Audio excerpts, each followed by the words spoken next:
Battery কিনে বারবার টাকা যদি নষ্ট করতে না চান তাহলে এই ভিডিওটি আপনার জন্যে। এখানে আপনি যে ব্যাটারিটি দেখতে পাচ্ছেন এগুলো হচ্ছে লিথিয়াম আয়ন ফসফেট ব্যাটারি, এবং এই ব্যাটারিগুলো অটোরিকশা, মিশুক বা এই জাতীয় বিভিন্ন ভেহিকেলে ব্যবহার করা হয়।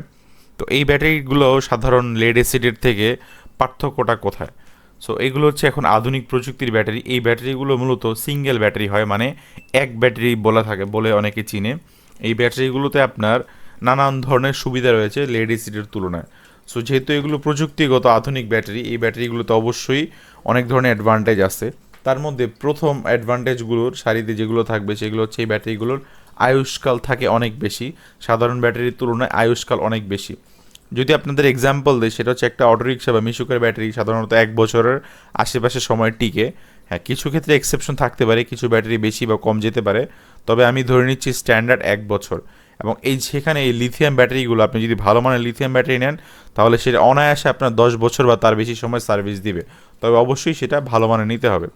তো সেখানে আপনি চিন্তা করেন আপনি একটা ব্যাটারি 1 বছর ব্যবহার করা ভালো, নাকি আপনি সেম ব্যাটারিটা আপনি কিছু টাকা বেশি দিয়ে 10 বছর আপনি ব্যবহার করতে পারবেন। তার মধ্যে আরও কিছু অ্যাডভান্টেজ আপনার আছে, যেমন আপনি যদি পানি ব্যাটারি ব্যবহার করেন, পানি ব্যাটারিতে আপনার চেসিসে বিভিন্ন ধরনের প্রবলেম হয়, এবং এই সমস্যাটা আপনি এই ধরনের ব্যাটারিতে পাবেন না, এবং এগুলোতে মাইলেজ আপনি অনেক বেশি পাবেন। ফর এক্সাম্পল, আপনি ফসফেট ব্যাটারিতে যদি 100 এম্পিয়ার হয়, সেক্ষেত্রে আপনি মাইলেজ যা পাবেন একটা লেড অ্যাসিডের 100 এম্পিয়ার মাইলেজ অর্ধেক হবে, কারণ আপনার লেড অ্যাসিডে ডিসচার্জের পাওয়ার থাকে 50 to 60% বা তার আশেপাশে। সেখানে আপনি একটা ফসফেট ব্যাটারি থেকে 98% পর্যন্ত ডিসচার্জ নেওয়ার ক্ষমতা থাকে। তো আপনি আমার সামনে যে দুটো ব্যাটারি দেখতে পাচ্ছেন এগুলো হচ্ছে 48 ভোল্ট এবং 60 ভোল্ট, দুটোই 100 এম্পিয়ার ব্যাটারি। এগুলো হচ্ছে সিটিতে ব্যবহারের জন্য একদম আইডিয়াল। এই ব্যাটারিগুলোতে সাধারণত 100 থেকে 120 কিলোমিটার বা তার আশেপাশে মাইলেজ পাওয়া যায়। এগুলো গাড়ি এবং কন্ট্রোলার ভেদে মাইলেজ কিছুটা কম বেশি হতে পারে। তো কেউ মনে করেন যদি এই ব্যাটারিগুলো সেট করে, সেক্ষেত্রে তার গাড়ির ওজন থেকে শুরু করে পারফরমেন্স প্রত্যেকটা জিনিস আপনার ইনক্রিজ হবে। এক সময় ছিল যে ব্যাটারিগুলো খুব একটা অ্যাভেলেবেল ছিল না, মানুষ আসলে রিসেল ভ্যালুর কথা চিন্তা করে লিথিয়াম ব্যাটারি থেকে মানুষ দূরে থাকে। বাট এখন মানুষ অনেক বুঝতে শিখে গেছে, এবং মানুষ এগুলো নিয়ে অনেক ধরনের এক্সপেরিমেন্ট অলরেডি হয়েছে, এবং মানুষ এটাকে অন হ্যান্ড এক্সপিরিয়েন্স যাকে বলে, মানুষ অলরেডি এটা ব্যবহার যে হচ্ছে বা মানুষ যারা ব্যবহার করছে তাদের থেকে দেখে এখন মানুষ এগুলো খুব বেশি ইউজ করতেছে।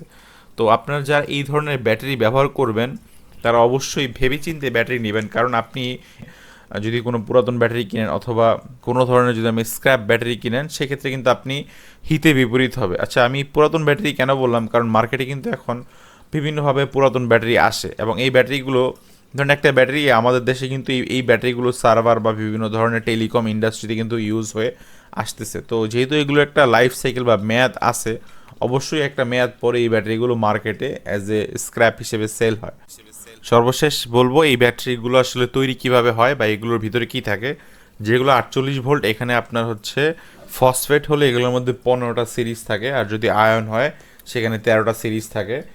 60 ভোল্টে আপনার ফসফেটে থাকবে 20 পিস, এবং আয়নে থাকবে আপনার হচ্ছে 16 পিস। এটা 1 পিস কম বেশি হতে পারে, অনেকেই বিভিন্নভাবে কনফিগার করে। আর পরিশেষে বলবো আপনার এগুলো আপনি যদি 150 এম্পিয়ার ব্যাটারি ইউজ করেন, সেক্ষেত্রে আপনি 48 ও 200 কিলোমিটার আশেপাশে মাইলেজ পাবেন, এবং 60 ভোল্টও 200 কিলোমিটারের আশেপাশে মাইলেজ পাবেন।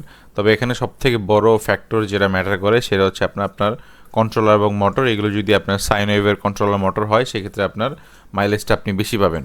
তো ভালো থাকবেন, সুস্থ থাকবেন, আসসালামু আলাইকুম।